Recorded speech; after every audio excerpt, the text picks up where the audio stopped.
சிவப்பு மிளகாய், கடுகு ஒரு ஸ்பூன் அளவுக்கு எடுத்துக்கங்க. காயிட்டு பாருங்கள், எண்ணெய் நல்லா காஞ்சிருக்கு. இப்போ கடுகு நல்லா பொரியுது பாருங்கள்.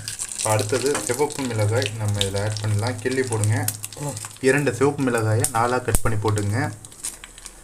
அடுத்தது சின்னதாக பெருங்காய பொடி சும்மா அப்படியே தூவி விட்டுக்குங்க, ஒரு 1/4 ஸ்பூன் அளவுக்கு. அடுத்தது கருவேப்பிலையை போட்டுக்குங்க.